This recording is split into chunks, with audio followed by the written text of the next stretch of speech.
Over a decade ago, I don't know, about 15 years ago, Tom Waddle, I was still in high school, but this is a long time ago. Good to have you with us. Good to be here. Thanks. Stephen A., is McNabb right? Is it time for T.O. to just give it up? It is. There's no way around it. I was a columnist for Philadelphia Inquirer at the time. All of this stuff was going on. T.O. was absolutely sensational his first year there. Went down near the end of the regular season. They went through the playoffs without him, but then he played incredible against New England in the Super Bowl. Had 1,200 receiving yards and 77 receptions that year. Came back for another 7 games the following year, and ultimately had almost 800 receiving yards in just 7 games before Andy Reid and those guys felt the need to get rid of him. T.O., and I've always told Donovan McNabb this, and I love D-Nab, and he's a contributor to this show. He's a friend. But I will tell you, T.O. wasn't totally wrong. T.O. was of the mindset, Max, Tom, where he was saying, okay, I want this new contract. Drew Rosenhaus was his agent at the time and basically telling them some things to do or whatever. And so what happened was that T.O. was looking for a new deal. When T.O. was looking for that new deal, he wanted the support of Donovan McNabb. He felt that he did not receive it because Donovan McNabb did not want to, ingratiate himself into the situation. He didn't get involved in that. That's what Donovan McNabb told T.O., according to T.O. In the aftermath of that, T.O. was willing to let that go. But then Donovan McNabb spoke up for Brian Westbrook because Brian Westbrook and Donovan McNabb had the same agent. T.O. didn't look at it that way. T.O. took it as a personal affront to him because you're here helping Westbrook, but you're not helping your #1 receiver. That's real shady on your part. So that's why T.O. always had a problem with Donovan. But that was in 2005. It is now 2017, okay? And the fact of the matter is, even though Donovan McNabb doesn't feel that he was but so wrong, could there have been things he might have done differently? Sure. But in the end, it's 12 years. When T.O. got snubbed for the Hall of Fame, it was Donovan McNabb that was sitting at this desk, openly acknowledging that him and T.O. had issues, but still willing to acknowledge that the man's a Hall of Famer and he got jobbed. If you're T.O., how do you come from that to speaking about the incident and everything that happened again? It's just stirring up old stuff, which is entirely unnecessary. And Donovan is basically saying, look, I'm a grown man. You're supposed to be a grown man. We're done with all of this. Can we stop? And I think he's right. Yeah, I don't think it helps his Hall of Fame cause either, because if you talk to the people that were in that room voting, the consensus was he wasn't a great teammate. We all know he was a great player. I'll argue that he was one of the top 5 wide receivers in the history of the National Football League to this point. Right. But people want to hold the fact that he didn't get along with his teammates. He didn't get along with front offices. He may not have gotten along with some offensive coordinators. Hold that against him with regard to getting to Canton. This isn't helping his case at all.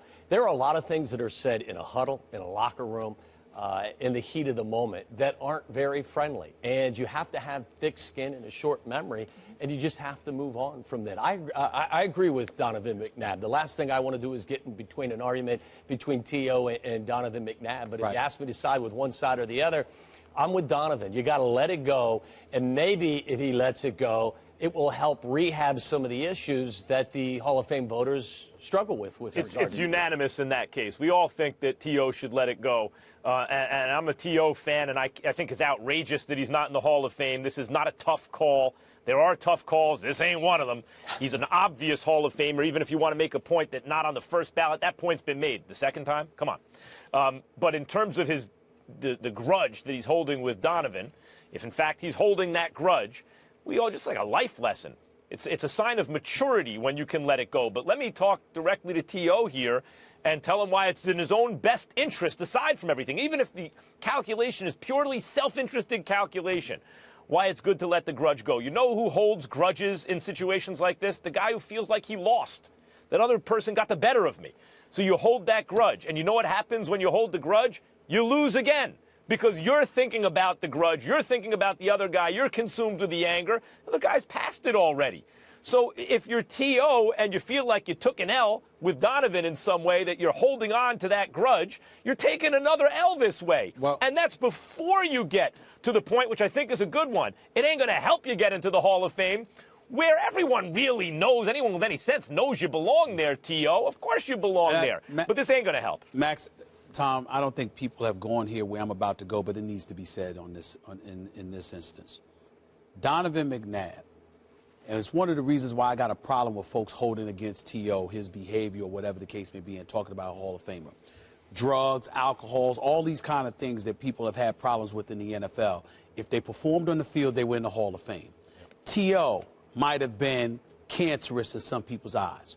T.O. has been open and honest with the public about growing up, father living right across the street, never even acknowledging who T.O. was. Psychologically, imagine how sensitive we are to kids because of the damage that can ultimately inflict and how that stays with them the rest of their life.